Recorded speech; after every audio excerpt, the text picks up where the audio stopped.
Romo Yohanes Sadi PR, Kepala Paroki menghasilkan buah. Kristus Raja Serang, Dilihat dari Banten. Yohanes bab 15 ayat 16. Dan aku telah menetapkan kamu supaya kamu pergi dan menghasilkan buah.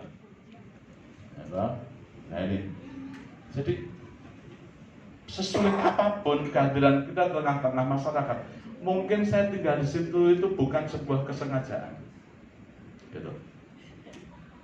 Tapi karena mau tidak mau, itu saya tinggal di RT itu, ini bukan karena saya mencari, tetapi karena keterpaksaan. Nah itu, entah itu keterpaksaan, entah itu kesengajaan, mari kita menyadari bahwa di situ kita melaksanakan tugas perutusan. Gitu loh. Nah, Yesus yang menetapkan kita. Saya tinggal di RW 3, ya, RT 05 misalnya. Itu tuh Yesus yang menempatkan itu. Untuk apa kita ditempatkan di sana? Pesannya adalah supaya kita pergi ke sana dan menghasilkan buah. Sama ibaratnya itu dengan tanaman yang ditanam di situ. Kan harapannya dari menanam tadi itu kan ada buah. Kalau menanam bunga ada bunganya. Kalau menanam kita pohon misalnya ada hasilnya dari pohon itu, misalnya sebagai perindah, sebagai lapas. Ini harus nanam pohon kelapa ya supaya anak Allah. Itu. Lanjut ya. Hidup atas dasar nilai-nilai kerajaan Allah. Itu apa sih nilai-nilai kerajaan Allah itu sesungguhnya? Itu ya. Berbahagialah orang yang murah hatinya karena mereka akan beroleh kemurahan. Dan itu menjadi ciri khas dari orang Katolik. Baik, murah hati, ramah, murah senyum, gitu. Saya masih ingat di salah satu stasiun televisi, suatu ketika itu ada perdebatan tentang ini Pancasila. Nah, ada salah satu romo kita, Romo Beni itu kan menjadi anggota badan penyelamatan apa? Ya Pancasila itu, pokoknya penyelamatan Pancasila. Ya, ya, nah itu jadi badan pengarah ideologi Pancasila. Romo Beni ada di sana. Nah, saat itu ada lawan debatnya dari Partai Nasdem. Nah, Romo ini itu kan mempertahankan karena kan sebagai anggota penyelamat ya, Pancasila ini. Maka dia menjelaskan. Nah, dan rupanya penjelasan itu memotong pembicaraan dari orang dari partai itu kan itu murah hati. Pembicaraan kayak begitu. Mungkin ada yang pernah juga lihat ya debat ketika Romo Beni itu secara daring gitu kan. Nah, sementara di stasiun televisi sudah dan ketika Romo Beni bilang itu karena motor cara tadi Romo kayak gitu. Nah, ini kan menyangkut tugas dan tanggung jawab di masyarakat sebagai keluarga. Ketika kita menunjukkan menampilkan sifat ya, nilai kerajaan Allah yang sebetulnya murah hati, nah ini itulah yang menjadi ciri khas dari kita Katolik. Ya. Jangan sampai itu Katolik kok begitu pelit, misalnya gitu ya, itu kan disapa ya tidak menjawab gitu. Dia buang muka. Dan sampai kita keluarga Katolik mendapatkan cap yang seperti itu. Lebih baik kita cap tadi murah hati. Di sana kita membawa misi itu nilai-nilai kerajaan Allah. Yang saya temukan sih di masyarakat itu seperti dulu pernah di tempat tinggal seperti pastor.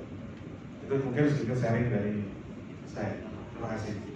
Hanya sekitar 35 kakak atau rumah. Yang Katolik ya cuma satu lagi ada Kristen. Tapi saya waktu itu kapan itu pernah beberapa tahun lalu menjadi wakil ketua pengurus lingkungan. Itu berjalan 3 tahun atau 4 tahun. Jadi pada saat hari raya Kurban ikutan juga sebagai pengurus ya untuk mengatur siapa warga yang mau berkurban di sapi, di kambing, kemudian dipotong, kemudian dibagi-bagi ke masyarakat sekitar dengan kita mengeluarkan kupon. Jadi saya tahu hitung-hitungannya, misalnya satu sapi itu bisa sepertujuh 7 orang patungan, terus dapatnya berapa, dari 330 kilo mungkin yang jadi daging cuma 60%, nanti dibagi-baginya lagi setiap kantong 1 kilo sampai tahu begitulah. Itu merupakan pengalaman yang baik juga yang kontribusi kita di masyarakat Indonesia saat ini. Itu saja sih yang bisa saya share. Terima kasih. Saya Santo Agustinus Karawaci. Saya kebetulan di lingkungan sebagai seksi kerasulan keluarga. Yang ingin saya tanyakan kebetulan ada hubungannya dengan agenda hari ini, yaitu keluarga. Ingin bertanya bagaimana solusi bagi umat Katolik yang mengalami problem di keluarga, yang kebetulan ini menjadi menarik. Pasangan tersebut sudah bisa dibilang umurnya 50 tahun ke atas dan sudah mempunyai anak yang dewasa dan juga sudah menikah. Tapi karena faktor X, pasangan tersebut, orang tuanya itu mengalami bisa dibilang perselingkuhan, dan ini nyata gitu. Nah, terus kami sebagai umat seiman dan satu lingkungan agak susah untuk menyelami permasalahan ini karena cukup sensitif gitu, takut berimbas kepada hal-hal yang lebih berat. Nah, pada saat ini kesempatan yang mungkin tepat bagi saya ingin meminta solusi atau pencerahan dari Romo. Mungkin juga ada kawan-kawan lain di sini yang punya permasalahan yang serupa, pengalaman yang serupa, mungkin bisa ikut membantu memberikan solusi. Terima kasih. Sebelah tangan. Tapi ada seperti gayung bersambut. Nah, saya juga banyak mendengar istilahnya ya, kemudian saya mengatakan itu kan saudaranya Bapak Uskup, itu kan Bapak Uskup mengatakan apa? Mereka itu banyak yang mengaku saudara karena ada maunya. Ya.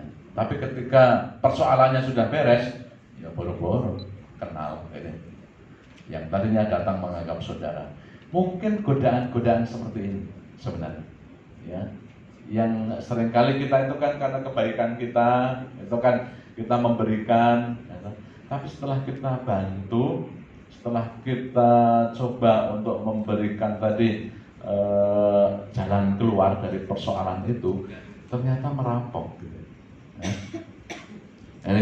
Yang dirampok itu adalah bukan sekedar harta kekayaan, termasuk hati. Kalau sudah menyangkut tadi cinta itu merampok.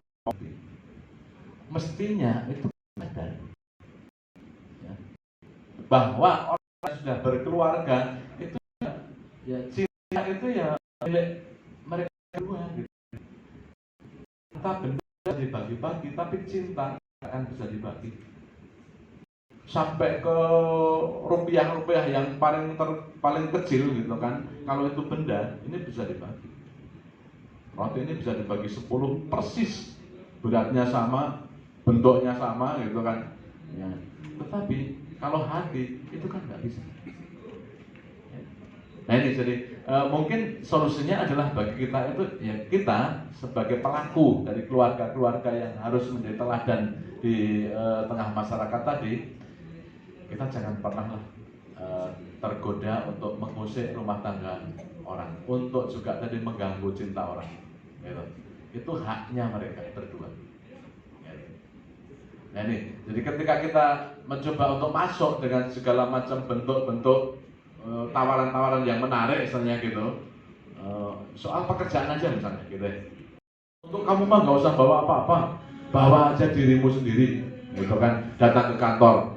Ya, dalam hati akhirnya kan kita perlu curiga, yang dibutuhkan bukan pekerjaannya, tapi dirinya itu, gitu loh, tubuhnya itu, gitu. Jadi sebagai orang kantor itu mungkin lebih baik kita menyadari akan hal ini. Ya, jangan sampai kita misalnya masuk dalam godaan seperti itu, apalagi kita menjadi pelaku untuk menggoda. Terhadap kasus-kasus tadi yang misalnya sudah terjadi seperti itu, ya kita sebagai keluarga Katolik, ya kita hanya bisa menunjukkan tadi keteladanan. Kasih tanggapan terhadap kegiatan Prodiakon selama 2 hari. Silakan. Kegiatan ini sangat baik menurut saya. Ini adalah awal yang baik untuk membangun semangat dan spiritualitas Prodiakon agar kedepannya Prodiakon menjadi betul-betul melayani umat dalam mengemban tugas pastoral sampai kepada umat. Oke. Harapan untuk kegiatan hari ini, dan mungkin harapan teman-teman Prodiakon dari Gregorius yang tidak hadir, apa harapannya? Harapannya adalah semakin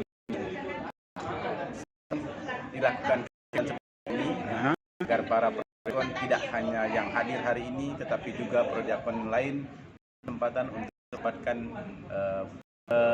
bekalan seperti yang hari ini dilakukan oleh Bimas Katolik. Oke, baik. Terima kasih tanggapannya terhadap kegiatan ini, Pak Himus. 1, 2, ntar aku tarangin dulu 1, biar 2. Ini adalah Oke, 1, staf 2, 3. dari Kemenak Banten, Kabupaten Tangerang.